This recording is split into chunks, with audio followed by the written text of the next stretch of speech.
नाभिकीय संलयन की अभिक्रिया से जो इतनी अपार ऊर्जा मिलती है, यही रिएक्शन हमने सन में भी देखा। सन को आप देखते हैं, जब से आप पैदा हुए, हम पैदा हुए और आपके जो पूर्वज पैदा हुए होंगे ना, एंसेस्टर्स जितने भी हैं आपके पूर्वज के पूर्वज भी पैदा हुए होंगे, आप उनसे कभी पूछिए कि सूर्य आपके सामने से एनर्जी दे रहा है लगातार या उसके पहले से दे रहा है, तो वो भी आपको बताएंगे कि हमारे सामने तो शुरू नहीं करा इन्होंने, उससे पहले से एनर्जी दे रहे हैं। तो सन में भी इतनी सारी एनर्जी आई कहां से आखिरकार? सूर्य न सिर्फ एनर्जी बनाता है बल्कि बना बनाकर वो पूरी दुनिया को डिस्ट्रीब्यूट कर रहा है। सबसे सोचने वाली बात तो ये है। और इतनी एनर्जी लगातार वो डिस्ट्रीब्यूट कर रहा है, लगातार वहां से एनर्जी अर्थ पर आती रहती है। तो ये कैसे होता है आखिरकार? क्या उसका सोर्स है? इतनी एनर्जी कहां से बन रही है उसके भीतर कि बनती भी है और अर्थ तक आती भी है? और अर्थ तक आती है तो थोड़ी नहीं आती है, पूरी अर्थ को वो एनर्जी मिलती है और बहुत एनर्जी वहां से आती है। तो सन में इतनी सारी एनर्जी का सोर्स क्या हो सकता है?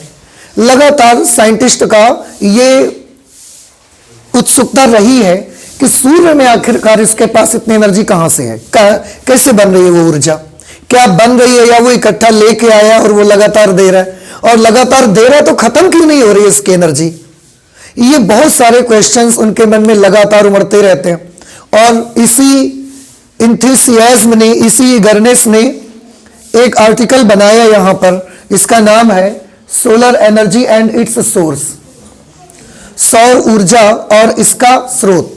आज हम ये पढ़ना चाहते हैं कि सूर्य में जो इतनी भारी भरकम, इतनी अपार ऊर्जा जो लगातार उत्पन्न हो रही है, उसका सोर्स क्या है, कितनी ऊर्जा उत्पन्न होती है और उसका सोर्स क्या है, ये हम लोग पढ़ेंगे। तो एक्चुअली देखा ये गया कि सन में जो एनर्जी का सोर्स है ना, वो हल्के नाभिकों का संलयन ही वहां पर हो रहा है।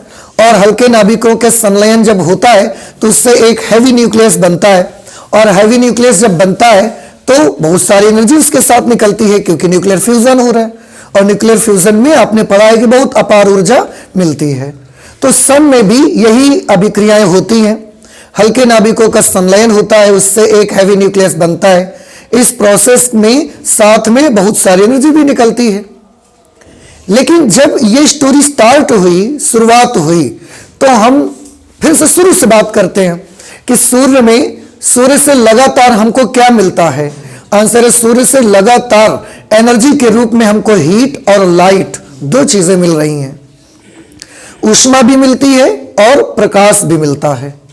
ऊष्मा इतनी मिलती है कि आप उसके सामने खड़े नहीं रह सकते, आपको गर्मी लगने लगेगी।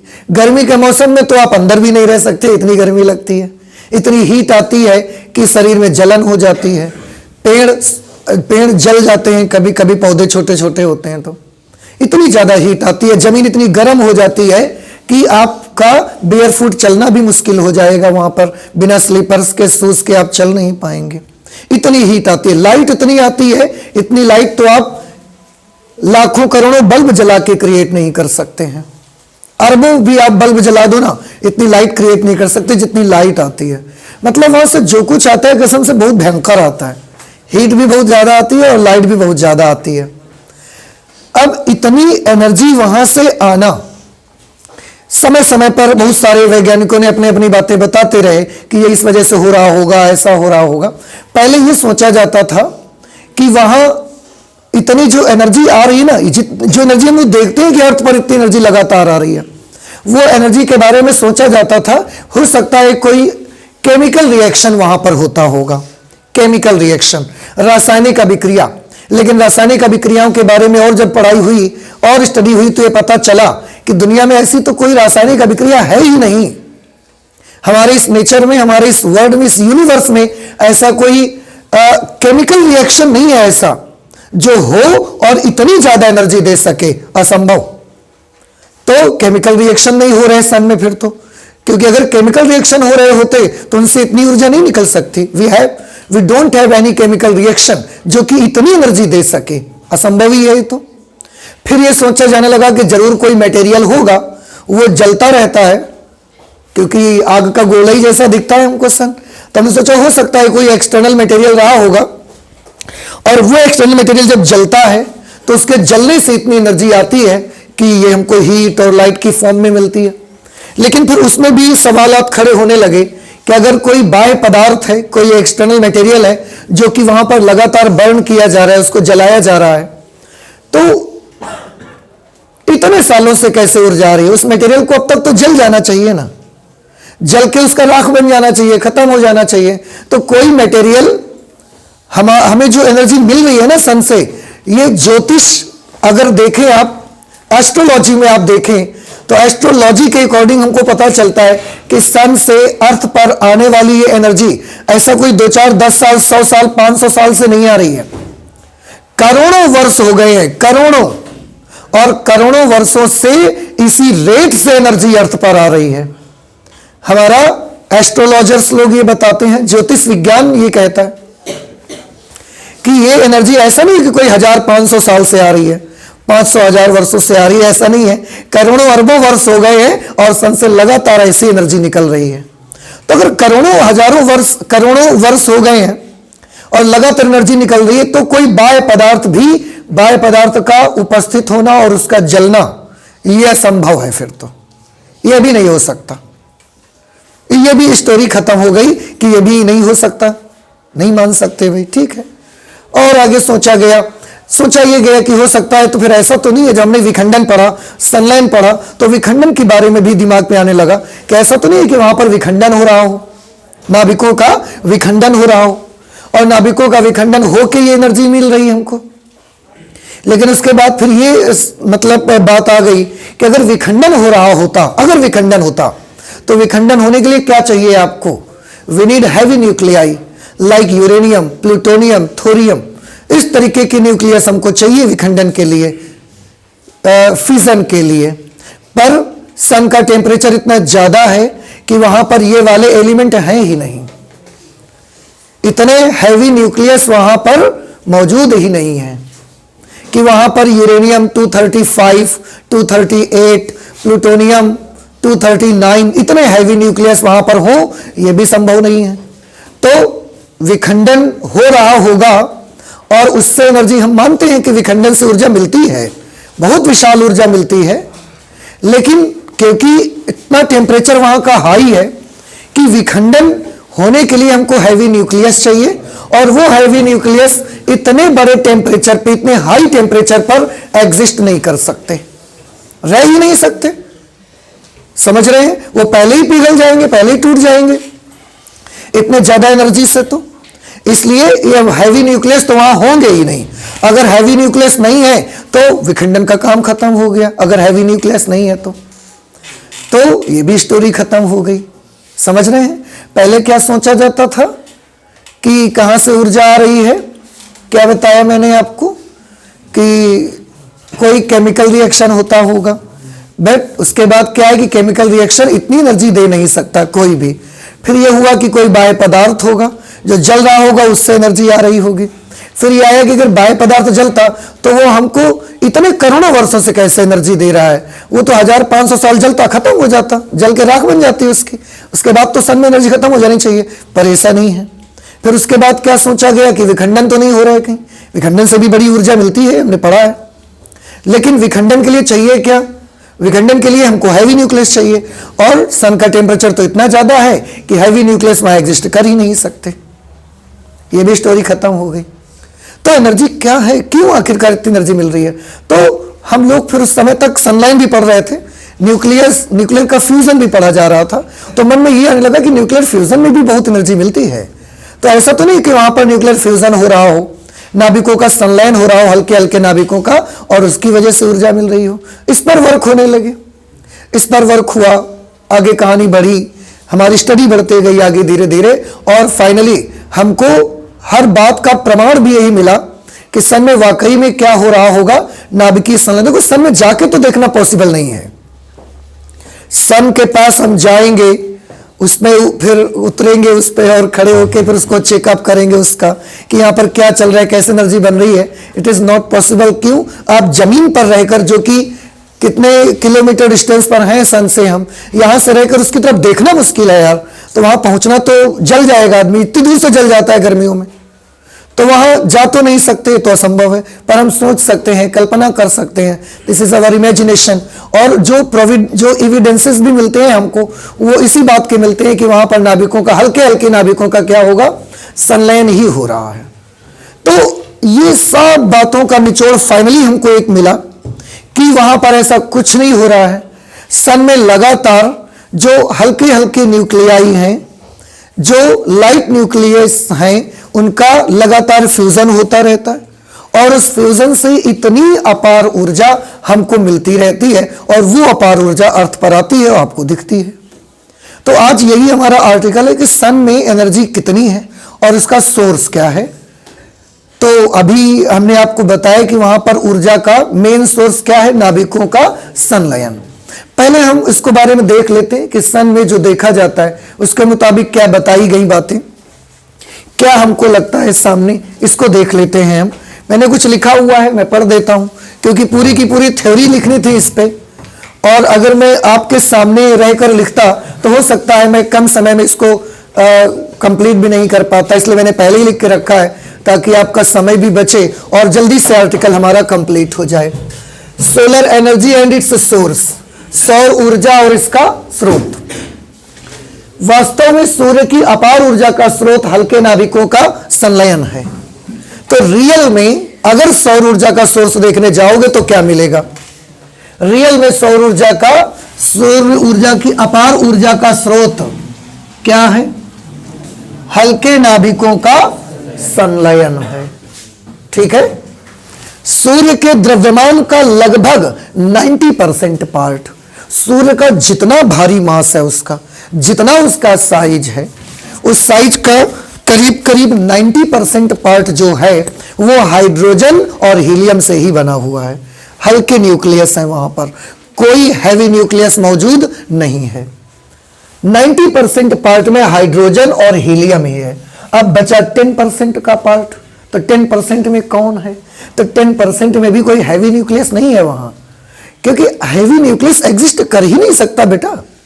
इतना टेम्परेचर ज्यादा है उस सूर्य का कि कोई अगर हैवी न्यूक्लियस होगा तो टेम्परेचर की वजह से इसकी इतनी एनर्जी हो जाएगी कि पहले ही टूट चुका होगा, एनर्जी की वजह से। इसलिए हल्के नाभिक, वो 10% भी है ना, वो दूसरे एलिमेंट के हल्के नाभिक होंगे, पर 90% में हाइड्रोजन और हीलियम ही भरा पड़ा है वहां। 10% में भी जो है ना, वो कोई भारी नाभिक नहीं है, हल्के ही नाभिक है, दूसरे तत्वों के हैं, लेकिन 90% पार्ट हाइड्रोजन और हीलियम ने ही कवर कर रखा है। शेष 10% अंश में अन्य तत्व हैं, जिनमें से अधिकांश हल्के तत्व हैं। हल्के तो होंगे यार, भारी कैसे हो सकते हैं इतने हाई टेम्परेचर पर।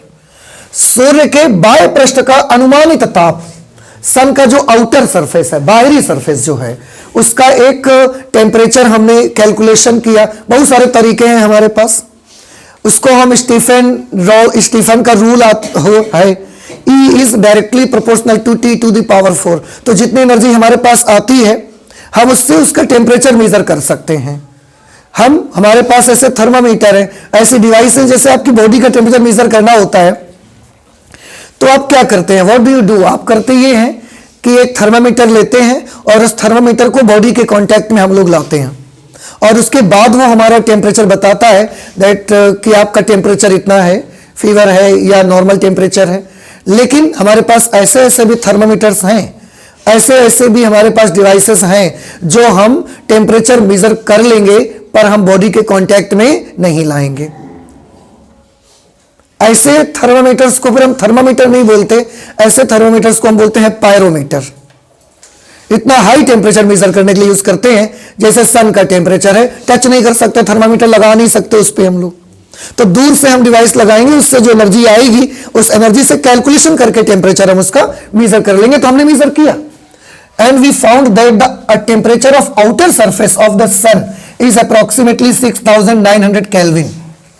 बाहरी पृष्ठ का ताप उसके लगभग 7000 केल्विन के आसपास का है, 6900 मतलब 7000 केल्विन के आसपास का टेम्परेचर बाहरी सरफेस का है, और भीतर का उसका जो टेम्परेचर होगा it will be high, very high temperature, 2 × 10⁻⁷ kelvin है। बाहरी सरफेस का लगभग 6900 7000 केल्विन, और अंदर की सरफेस का लगभग 2 गुणे 10 की घात 7 kelvin, 2 into 10 to the power 7 kelvin, approximately 2 crore kelvin, 2 crore kelvin के आसपास का।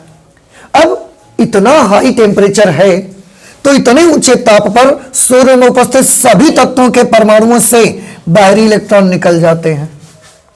इतना हाई टेम्परेचर है तो जितने भी तत्व वहां पर उपस्थित होंगे ना, उनके जितने एटम होंगे, उन सब के बाहरी कक्षा के जो इलेक्ट्रॉन होंगे तो बचे ही नहीं होंगे, वो सब निकल चुके होंगे एनर्जी की वजह से, हाई टेम्परेचर की वजह से।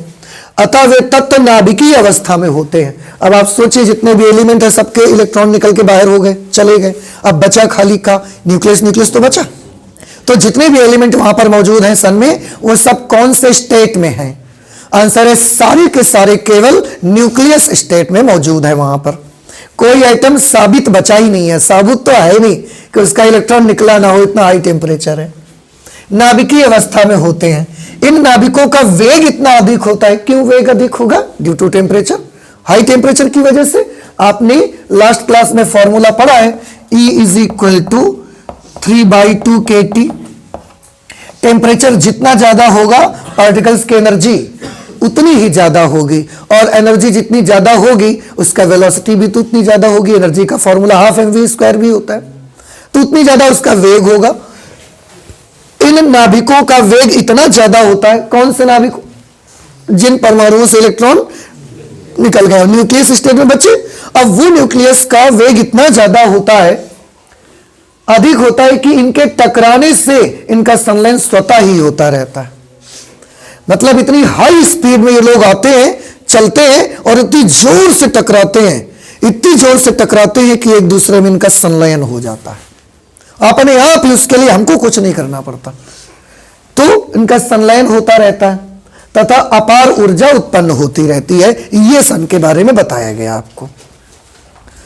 अब सूर्य में जो ये अपार ऊर्जा उत्पन्न हो रही है, इसका तो ये कुछ रीजन बताया, पर संलयन जो होता है, संलयन के लिए ये माना जाता है कि वहां पर, संलयन के लिए ये माना जाता है कि वहां पर सन में 2 चक्र चलते हैं, 2 प्रकार के। वैसे पहले तो एक ही साइकिल मानी जाती थी कि मतलब एक चक्र है, अभिक्रियाओं का एक चक्र है।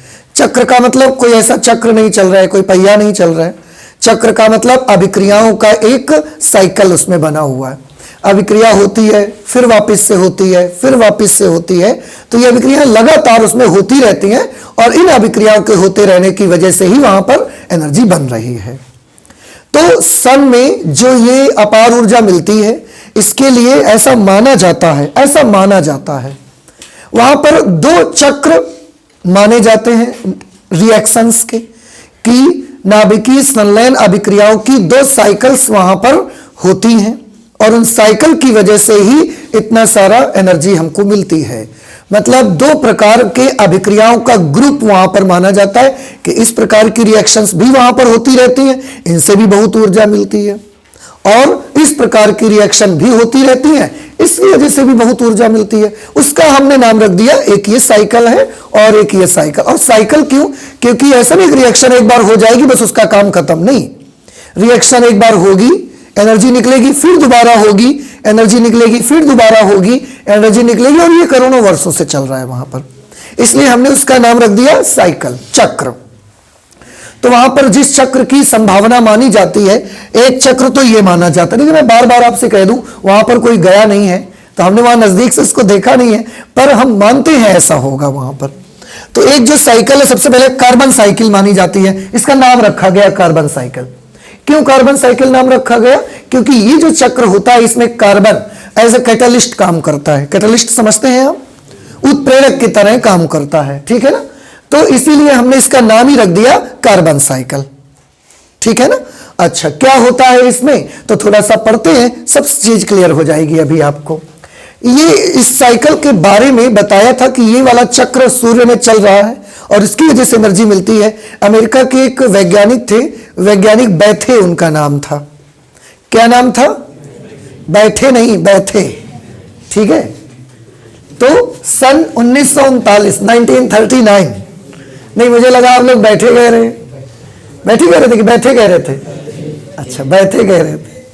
सन 1939 में 1939 में अमेरिकन वैज्ञानिक बैठे ने यह बताया कि सूर्य में 4 हाइड्रोजन नाभिकों का एक हीलियम नाभिक में संलयन सीधे नहीं होता। मतलब ऐसा 4 हाइड्रोजन न्यूक्लियस आएंगे ऐसे, और ये ऐसे डायरेक्ट मिलके एनर्जी दे देंगे, ऐसा नहीं होता। सीधी इनका संलयन नहीं होता। फिर कैसे होता है भाई? ना होकर कई ताप नाभिकीय अभिक्रियाओं की एक साइकिल के द्वारा होता है। मतलब कई स्टेप में रिएक्शंस होती हैं और उन रिएक्शंस के जरिए 4 हाइड्रोजन न्यूक्लियस मिलते हैं और वो मिल करके क्या बनाते हैं? एक हीलियम का न्यूक्लियस बनाते हैं। तो हाइड्रोजन नाभिक हल्के नाभिक है और हीलियम का न्यूक्लियस इनकी तुलना में भारी नाभिक है। तो हल्के नाभिक भारी नाभिक में बदलते हैं और उनसे हमें ऊर्जा मिलती है। और ये रिएक्शन डायरेक्ट 4 हाइड्रोजन नाभिक आएंगे और चारों ऐसे एक दूसरे से फ्यूज हो जाएंगे, ये नहीं होता। अलग अलग स्टेप में ये रिएक्शंस होती हैं। तो कई ताप नाभिकीय अभिक्रियाओं के एक साइकिल के द्वारा होता है जिसमें कार्बन एक उत्प्रेरक का कार्य करता है। इस साइकिल को कार्बन साइकिल कहते हैं और उसकी रिएक्शंस उन्होंने बताई कि ऐसे ऐसे वहां रिएक्शन चलती हैं। समझ में आया? क्या पढ़ा हमने? कब इन्होंने बताया? किसने बताया था? वैज्ञानिक बैठे ने, अमेरिका के ये साइंटिस्ट थे और इन्होंने कब ये बात बताई थी? 1939, देश आजाद होने के, हमारा इंडिया फ्री होने से पहले, उसके फ्रीडम से पहले की बात है। तो 1939 में उन्होंने ये चीज बताई हुई थी कि सूर्य में 4 हाइड्रोजन नाभिक एक दूसरे से संलयित होकर एक हीलियम का नाभिक बनाते हैं, पर यह वाला काम डायरेक्ट नहीं होता। कई ताप नाभिकीय अभिक्रियाओं के द्वारा स्टेप वाइज ये अभिक्रियाएं वहां पर चलती हैं और ये वर्क होता है। और जब हाइड्रोजन नाभिक मिलकर हीलियम न्यूक्लियस बनाते हैं तो ऊर्जा ये मिलती है और इन अभिक्रियाओं में कार्बन एक उत्प्रेरक का काम करता है और इसीलिए हमने इसका नाम रख दिया है कार्बन साइकिल। ठीक है? कौन कौन सी रिएक्शंस होती हैं, चलिए देख लेते हैं जरा। सबसे पहले उन्होंने बताया भाई 4 हाइड्रोजन के नाभिक, 4 हाइड्रोजन नाभिक, 1 2 3 4 दिख रहे हैं आपको? ये 4 हाइड्रोजन के नाभिक हैं। अब direct 1H1 + 1H1 + 1H1 + 1H1 मिलकर 2He4 नहीं बनाते, अलग अलग उनकी स्टेप्स हैं। ठीक है? अच्छा, और वहां पर हाइड्रोजन की कमी तो है नहीं, आप तो देख रहे हो 90% पार्ट हाइड्रोजन और हीलियम भरा पड़ा है, तो बहुत हाइड्रोजन है, कमी नहीं है, खूब रिएक्शन हो सकती है। पहली रिएक्शन 1H1 हाइड्रोजन न्यूक्लियस किससे मिलता है? 6C12 से। 6C12 कार्बन का न्यूक्लियस, उससे मिलकर 7N13 बनाता है। नाइट्रोजन का लाइट नाइट्रोजन बनाता है। वैसे 7N14 होता है पर इसका मास नंबर कितना है? 13। तो ये लाइट नाइट्रोजन बनाता है, लेकिन ये नाइट्रोजन स्थायी नहीं होता। अब स्थायी नहीं होता तो बना तो है पर स्थायी नहीं है, तो ये अपने आप से क्या हो जाएगा? टूट जाएगा। तो पहले क्या होता है? एक हाइड्रोजन न्यूक्लियस 6C12 से ज्वाइन होता है, मिलता है और 7N13 बनाता है, नाइट्रोजन का लाइट न्यूक्लियस बनाता है और उसके साथ गामा रेडिएशन निकलता है। गामा रेडिएशन समझ रहे हैं आपने? विद्युत चुंबकीय स्पेक्ट्रम के बहुत सारे पार्ट पढ़े हुए हैं, उन पार्ट में सबसे हाई फ्रीक्वेंसी किस रेडिएशन की है? गामा की। वो रेडिएशन निकलता है, वो रेडिएशन निकलता है।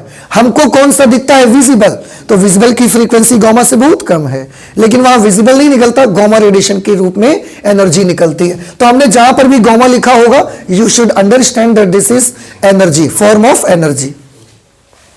अब क्योंकि मैंने बताया कि यह स्थायी नहीं होता, 7N14 बनेगा, वो स्थायी रह जाएगा, तो ये स्थायी नहीं होता, तो ये अपने आप ही क्या होता है? इधर 1H1 और 6C12 ने मिलकर 7N13 बनाया, उसके साथ एनर्जी निकल गई। अब जो ये 7N13 बना ना, दिस इज नॉट स्टेबल, तो ये अपने मन से ही बेचारा टूट जाता है। 7N13 टूटता है तो क्या बनता है? 6C13 और उसके साथ एक पॉजिट्रॉन निकलता है और पॉजिट्रॉन के साथ हमेशा एक न्यूट्रिनो पार्टिकल निकलेगा ही, ये हमने आपको पहले भी बताया है इससे। तो एक तो रिएक्शन ये स्टेप में हो गई, ठीक है, एनर्जी इसमें मिली हमको 6C13। अब जो ये 6C13 बना, ये 6C13 क्या करता है? कि वहां पर और भी हाइड्रोजन के न्यूक्लियस मौजूद हैं, एक ही तो था नहीं, बहुत सारे 90% पार्ट पे हैं। तो वहां जो दूसरा हाइड्रोजन का न्यूक्लियस है वो इस 6C13 से ज्वाइन हो जाता है, एक और हाइड्रोजन न्यूक्लियस 6C13 से ज्वाइन होता है और 7N14 बना लेता है। ये नाइट्रोजन का हैवी नाइट्रोजन है आपका, और उसके साथ भी एनर्जी निकलती है गामा रेडिएशन की फॉर्म में। ठीक है, ये ध्यान देते रहिएगा कि mass number left hand side पे, mass number right hand side पे, एटॉमिक नंबर लेफ्ट साइड पे, एटॉमिक नंबर राइट साइड पे, दोनों के कैसे होने चाहिए आपस में बराबर, ये आप चेक करते रहिए अपना। तो ये मिलकर 6C13 से 7N14 बनाता है और उसके साथ फिर से गामा रेडिएशन की फॉर्म में एनर्जी रिलीज होती है। ठीक है, ये एक रिएक्शन हो गई। फिर ये जो 7N14 बनता है ना, ये एक तीसरे हाइड्रोजन न्यूक्लियस, तीसरा हाइड्रोजन न्यूक्लियस और वहां पर है, तीसरे से रिएक्शन करता है 7N14 और ये रिएक्शन करके 8O15 बना लेता है। अब ऑक्सीजन का न्यूक्लियस बना, लेकिन ऑक्सीजन के न्यूक्लियस में तो 8 प्रोटॉन और 8 न्यूट्रॉन्स होते हैं, कुल मिला के कितने न्यूक्लियंस होते हैं 16, लेकिन इसमें तो कितने न्यूक्लियंस है केवल 15। इसका मतलब ये स्टेबल वाला नहीं है। अगर ये स्थिर नहीं है, जब 1H1 इस 7N14 से रिएक्ट करके 8O15 बनाता है, उसके साथ फिर बहुत सारी एनर्जी मिलती है हमको। 8O15 जो बना, ये ऑक्सीजन का स्टेबल न्यूक्लियस नहीं होता, तो ये फिर से क्या हो जाता है, अपने आप से ही ये फिर से ब्रेक हो जाता है, टूट जाता है। इसके टूटने से क्या बनता है, इसके टूटने से बनता है 7N15, एक पॉजिट्रॉन निकलता है और पॉजिट्रॉन जब जब मिलेगा न्यूट्रिनो पार्टिकल जरूर निकलेगा। चेक करके देखिए क्या लेफ्ट और राइट में एटॉमिक नंबर और एटॉमिक मास नंबर दोनों बराबर हैं। ये 8 है, ये 7 और 1 8, ये 15 है, 15 + 0 15। ठीक है, ठीक है ना। और इस तरीके से रिएक्शन में भरना भी आप सीख लीजिए, जरा इसको भरना भी सीख लीजिए। एग्जाम में कभी कभी ये पूरी रिएक्शन दे देंगे, इस जगह पर बॉक्स बना देंगे, बोलेंगे आपको फिल इन द ब्लैंक्स नहीं देते हैं, रिक्त स्थान भरो, ऐसा आता है कभी कभी। तो ये आ जाएगा, इसमें भी एक न्यूट्रिनो पार्टिकल बनेगा। अब जो ये 7N15 बना, इसके ब्रेक होने से ये एक चौथे हाइड्रोजन न्यूक्लियस से रिएक्ट करेगा। चौथा हाइड्रोजन न्यूक्लियस आ गया, 3 की रिएक्शन हो चुके, चौथा आ गया, 7N15 से रिएक्ट करेगा और ये 6C12 बना लेगा और उसके साथ 2He4। फिर से एक बार काउंट करें तो 1 और 7 कितने हुए 8, 6 और 2 कितने हो गए 8, 1 और 15 16, 12 और 4 16। ठीक है, तो हीलियम का न्यूक्लियस बन गया। हीलियम का न्यूक्लियस बनने में लेकिन कितने हाइड्रोजन के न्यूक्लियाई लगे, 4, 1 2 3 4, और अलग अलग स्टेप्स में कहीं तब लास्ट में जाकर ये बना। और इस रिएक्शन की सबसे अच्छी बात तो ये है ना कि आपने शुरुआत में क्या यूज किया था, कार्बन को, और लास्ट में फिर क्या मिल गया आपको, कार्बन। इस रिएक्शन की सबसे अच्छी बात ये है, ये कार्बन क्या करेगा, ये कार्बन फिर किसी 1H1 को ढूंढेगा और फिर शुरुआत कर देगा। समझ में आ रही बात। इसलिए चक्र चलता ही रहता है इस पे, इसलिए इसका नाम रखा गया है कार्बन चक्र। अब अगर हम इन सब को आपस में ऐड कर दें, जोड़ देंगे तो क्या मिलेगा, आप देख सकते हैं। आप केमिस्ट्री पढ़ते हैं, रिएक्शंस को कंट्रोलिंग करना आपको आता होगा, उनको बैलेंस करना आपको आता होगा। सब जोड़िए, देखो सब जोड़ने में एक चीज तो बिल्कुल क्लियर है कि 1H1 केवल लेफ्ट हैंड साइड पे और कहीं नहीं है, 1H1 केवल लेफ्ट हैंड साइड पे और कहीं नहीं है, तो ये कैंसिल तो हो नहीं सकता। सब जुड़ के 1H1 1H1 1H1 1H1।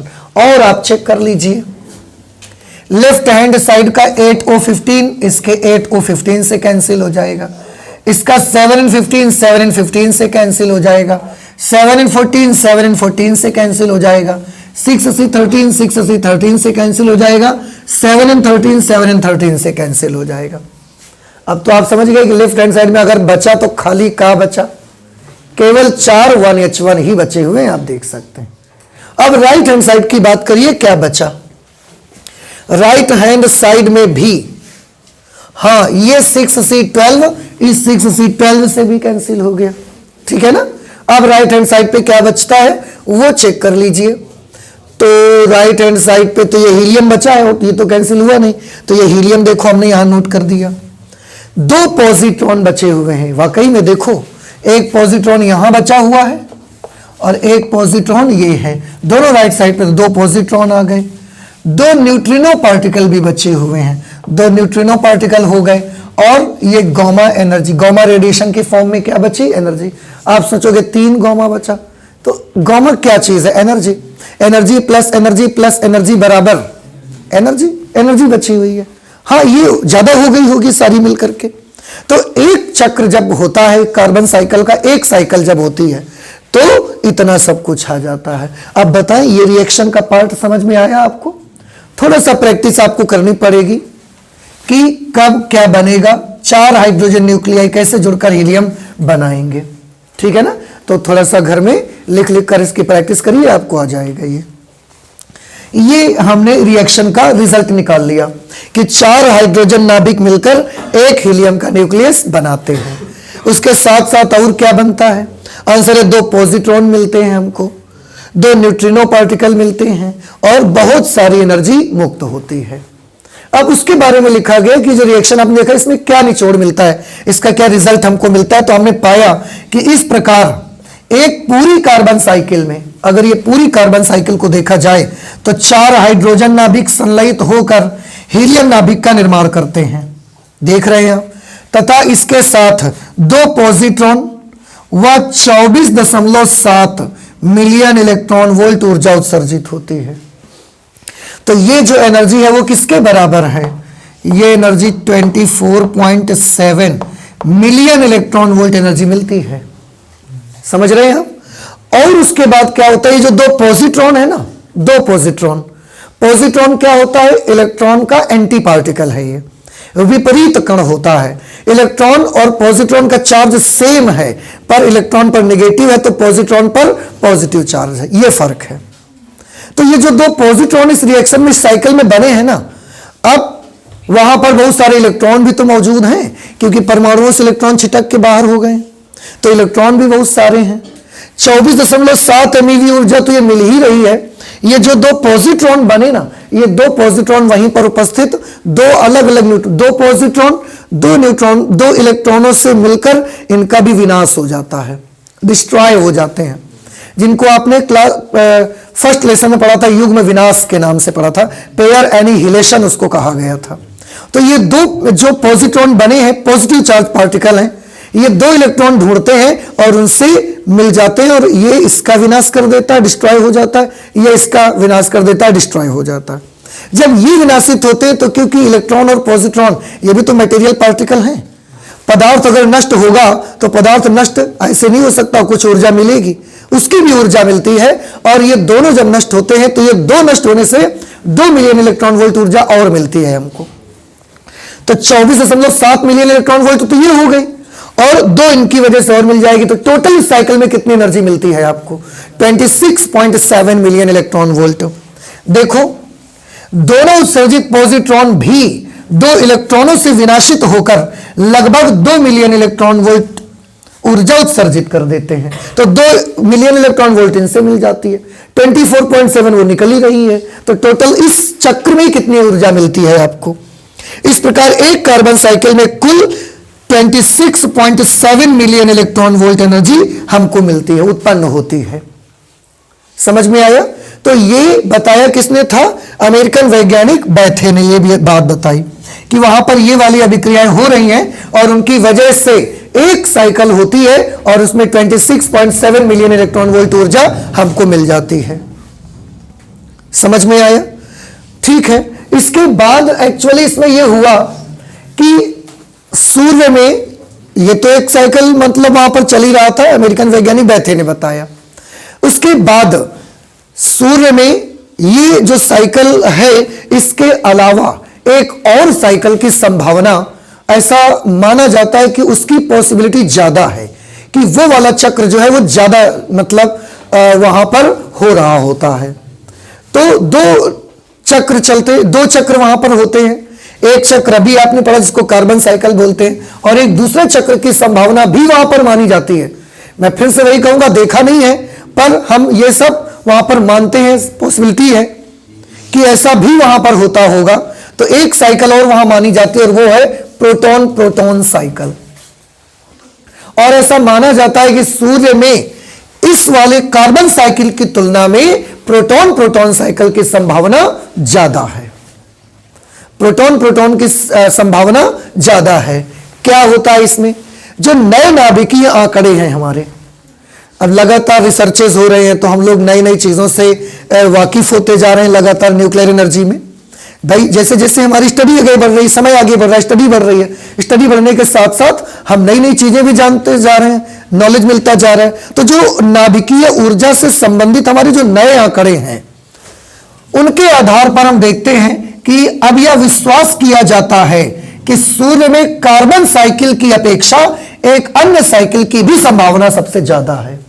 Carbon cycle तो है, ठीक है, उसकी वजह से भी ऊर्जा निकल रही है, लेकिन एक दूसरे प्रकार की साइकिल भी है, उसकी वजह से भी वहां ऊर्जा निकलती है, और इस साइकिल की पॉसिबिलिटी वहां पर ज्यादा मानी जा रही है।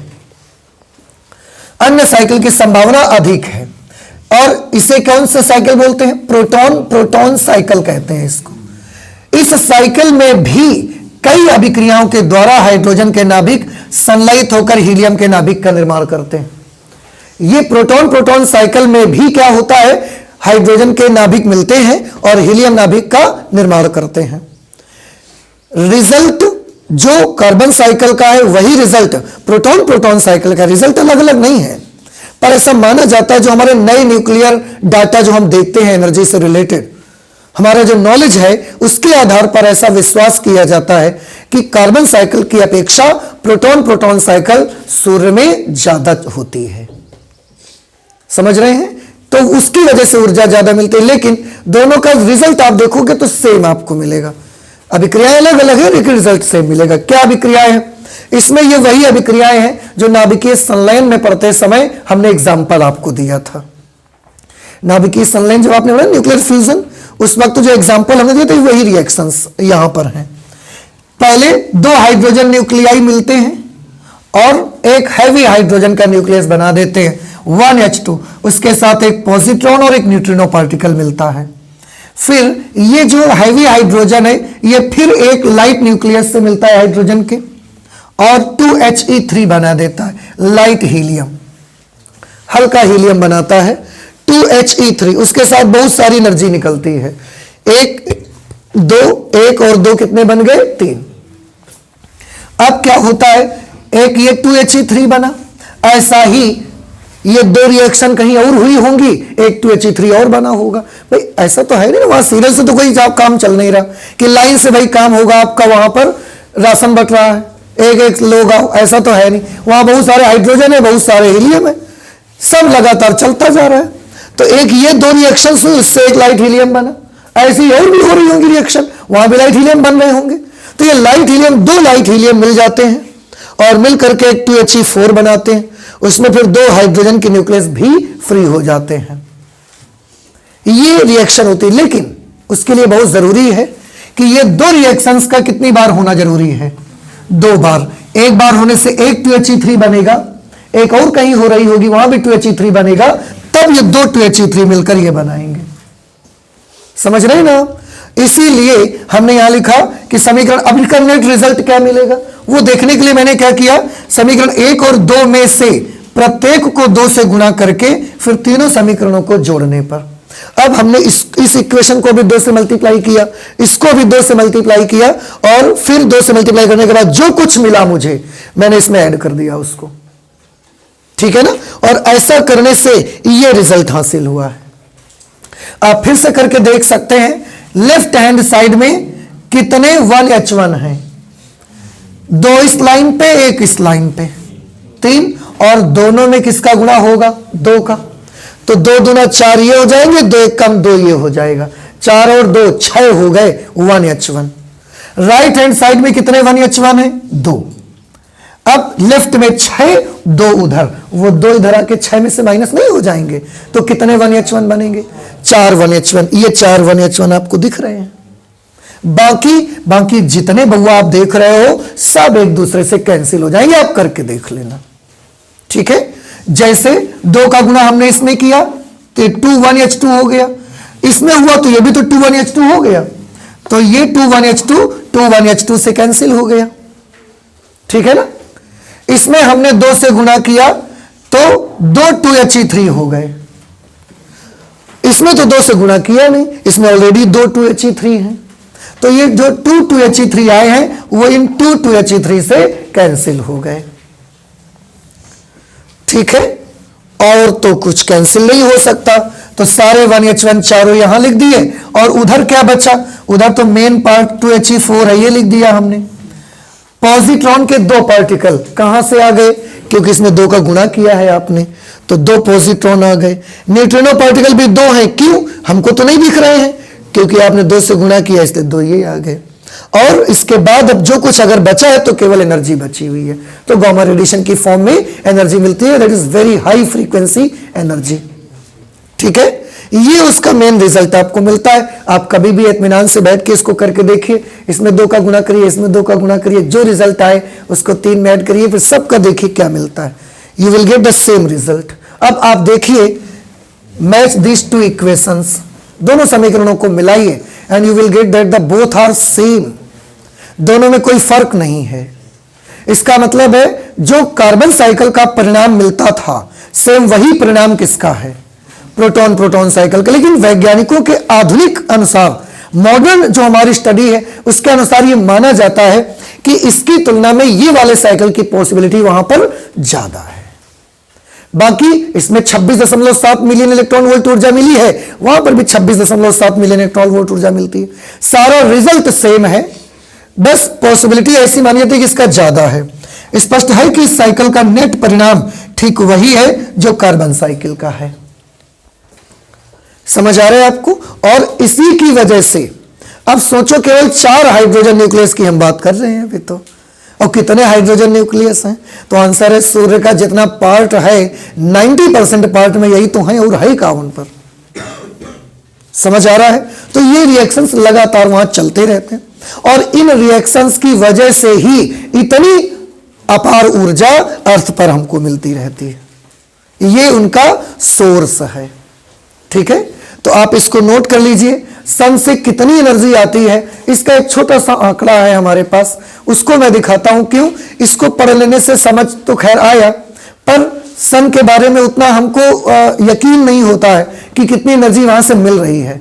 तो वो आंकड़े हम 4 लाइन पे आपको दिखाएंगे, फिर वो ज्यादा आपको अच्छा लगेगा। आप प्लीज इसे जल्दी से नोट कर लीजिए।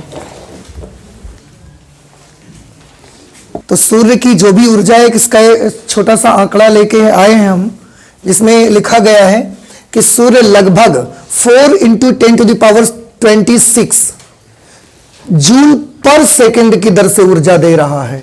कुछ पता चला? मतलब 1 सेकंड में सूर्य कितनी ऊर्जा अपने अंदर से निकालता है, 4 × 10⁻26 जूल 1 सेकंड में, और पावर में 26 है, देख रहे हैं? तो सन के भीतर से हर सेकंड 4 × 10⁻26 जूल एनर्जी निकलती रहती है 1 सेकंड में। अब आप सोचिए कि 1 मिनट में 60 सेकंड होते हैं, 1 घंटे में 60 मिनट होते हैं, मतलब 1 घंटे में 3600 सेकंड होते हैं। तो 1 घंटे में कितनी एनर्जी आ जाएगी? 3600 गुना ज्यादा। 1 दिन में 24 घंटे होते हैं, तो 24 घंटे में कितनी एनर्जी अर्थ पर आती होगी? भले वो हमें पूरी मिल रही कि नहीं मिल रही वो अलग बात है, पर अर्थ पर लगातार आ रही है। तो सूर्य से लगातार हर सेकंड 4 × 10⁻26 जूल एनर्जी पहुंच रही है, आ रही, वहां से उत्सर्जित हो रही है। इतनी ऊर्जा देने के लिए, अब क्योंकि सन इतनी ऊर्जा हर सेकंड निकाल रहा है, तो इतनी ऊर्जा देने के लिए सूर्य का जो द्रव्यमान है ना, वो लगभग 4 × 10⁹ किलोग्राम पर सेकंड की दर से कम हो रहा है। भाई एनर्जी कहां से बन रही है? तो उसमें जो ये मटेरियल है उनका संलयन हो रहा है, संलयन हो रहा है, धीरे धीरे वो मटेरियल क्या हो रहा है? घट रहा है। तो इतनी ऊर्जा देने के लिए सूर्य का जो मास है, उसका जो द्रव्यमान है, 1 सेकंड में 4 × 10⁹ किलोग्राम मास कम हो जाता है, और उस द्रव्यमान की जो क्षति होती है उससे ऊर्जा बनती है उसके बराबर, और वो ऊर्जा आप तक पहुंचती है, दर से घट रहा है। इस प्रकार सूर्य तीव्र गति से क्या हो रहा है? नष्ट भी हो रहा है। ऐसा नहीं कि नष्ट नहीं हो रहा है, पर बड़ी तेजी से नष्ट हो रहा है। हर सेकंड 4 × 10⁹ kg मास कम हो जाता है। परंतु नष्ट होने वाला जो ये द्रव्यमान, अब आप सोचोगे ये तो नष्ट हो रहा है तो काल तक का नष्ट हो ही जाए, ऐसा नहीं है। अब उसके बारे में बताएगी कि नष्ट होने वाला जो द्रव्यमान है ना, ये सूर्य के कुल द्रव्यमान से, जो कि लगभग 2 × 10⁻30 kg माना जाता है, अब भी बहुत कम है। नष्ट होने वाला जो द्रव्यमान है, ये द्रव्यमान सूर्य के टोटल मास से अब भी बहुत कम है। आप डिवाइड करके देखेंगे बहुत कम मिलेगा। वास्तव में अब बहुत चीज बताई गई कि वास्तव में 10 लाख वर्षों में, 10 लाख वर्षों में, 10 लाख बहुत होता है, वास्तव में 10 लाख वर्षों में सूर्य के द्रव्यमान का केवल 1 करोड़वां भाग ही नष्ट होता है। 1 करोड़वां भाग कितना होगा? सूर्य का जितना पार्ट है उसका 1 करोड़ टुकड़े कर दो तो 1 टुकड़े के बराबर नष्ट होता है। कितने दिनों में? 10 लाख वर्ष लग जाते हैं। तो 10 लाख वर्ष लग जाते हैं तब सूर्य के पूरे द्रव्यमान का 1 करोड़वां भाग नष्ट हो पाता है खाली। ऐसा अनुमान है कि सूर्य अभी अगले 1000 करोड़ वर्षों तक अपनी वर्तमान दर से ऊर्जा का उत्सर्जन करता रहेगा। वर्तमान दर से मतलब जिस रेट से एनर्जी अभी भी उत्सर्जित हो रही है, उसी दर से जितनी ऊर्जा आज निकल रही है सूर्य से, उतनी ऊर्जा निकलती रहेगी, उसी रेट से ऊर्जा उत्सर्जित होती रहेगी अगले कितने वर्षों तक? 1000 करोड़ भी लगा है साथ में, पीछे देखो, 1000 करोड़ वर्षों तक, 1000 साल तक नहीं। अभी भी ऐसा माना जाता, अनुमान है, ये गणनाएं हमारी बताती हैं, जो हमको बताती है कि 1000 करोड़ वर्ष अभी भी लग जाएंगे, सूर्य इतनी ही ऊर्जा निकालता रहेगा। तो 1000 करोड़ वर्ष के बाद खत्म हो जाएगा? नहीं, थोड़ी बहुत ऊर्जा कम हो जाएगी, इसी दर से निकालेगा 1000 करोड़ वर्ष। तो उसके बाद थोड़ी बहुत कम हो जाएगी, तो थोड़ी बहुत कम हो भी जाएगी तो आप जान पाओगे, इतना समझ में नहीं आएगा। समझ रहे हैं? तो इसी से लगातार सन में सनलाइन की वजह से एनर्जी है, और उसका ये एक छोटा सा आंकड़ा है जो हमने आपको बताया। इससे आइडिया मिलता है कि सन में कितनी ऊर्जा है और कैसे ऊर्जा लगातार उत्सर्जित होती रह रही है। तो ये है, आज हमने आर्टिकल पढ़ा सूर्य में ऊर्जा का स्रोत। ये लॉन्ग क्वेश्चन में अधिकतर आता है एग्जामिनेशन में, और अगर आएगा तो ऐसे आपको लिखना है। ठीक है, तो आज हम लोग फिजिक्स में इतना ही रख लेते हैं, आगे और भी बातें करेंगे लेकिन अगली क्लास पे। ठीक है, चलते हैं, मिलते हैं नेक्स्ट क्लास पे। Thank you.